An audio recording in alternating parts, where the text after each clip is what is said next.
C'est l'événement Disney Plus du mois de juin et c'est aussi l'événement comics, c'est le journal d'Obi-Wan Kenobi. Vous le savez, la série Disney Plus cartonne sur Disney Plus, elle fait du bien.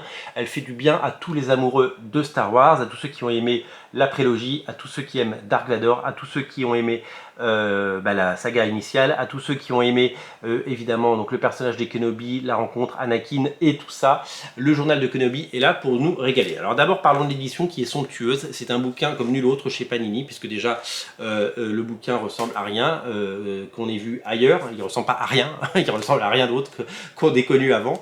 Un bouquin qui fait penser à un livre en cuir avec des lettres en or. Il y a marqué le journal d'Obi-Wan Kenobi dans le, vous savez, l'alphabet très connu de Star Wars. Et on y retrouve à l'intérieur l'ensemble des sagas, l'ensemble des épisodes qui ont évidemment été édités par Panini et donc par Marvel aux États-Unis, quand Marvel a repris les droits de Star Wars et que Jason Aaron a scénarisé la série avec notamment John Cassaday, Stuart Timonen, plein d'autres dessinateurs. Eh bien, il y a eu des respirations pendant quelques épisodes et il y a eu des sagas, il y a eu des épisodes absolument fous, des épisodes complètement géniaux avec les plus grands dessinateurs. Hein. Je pense évidemment à Simone Bianchi, je pense évidemment à Mike Mayhew, qui ont rythmé. En fait, par exemple, il y avait un premier arc avec John Cassaday, puis un épisode avec Obi-Wan Kenobi, donc un dessinateur invité. Donc, par exemple, le premier c'était Simone Bianchi,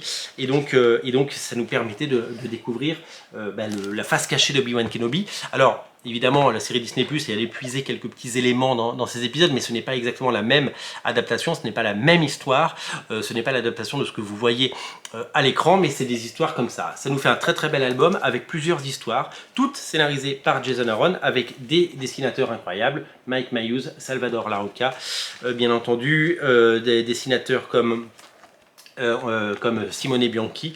Ils sont tous là et vous allez pouvoir découvrir l'univers Star Wars, l'univers étendu, l'univers canon, l'univers classique. C'est absolument exceptionnel et c'est un très très beau livre que nous a concocté Panini à l'occasion de la sortie de la série Obi-Wan Kenobi. J'ai vu les 3 premiers épisodes et je regarde ça avec énormément de nostalgie et énormément de passion, je peux vous le dire.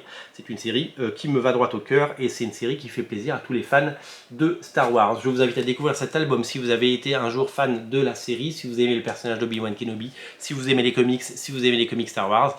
Craquez pour le journal de Kenobi, c'est un magnifique album édité par Panini Comics, disponible en version française sur originalcomics.fr et en boutique à Paris au 49 rue La Cépède. Le lien est dans le descriptif de la vidéo. Craquez pour le journal de Kenobi, c'est disponible dès à présent. Ne ratez pas ce magnifique ouvrage. Salut!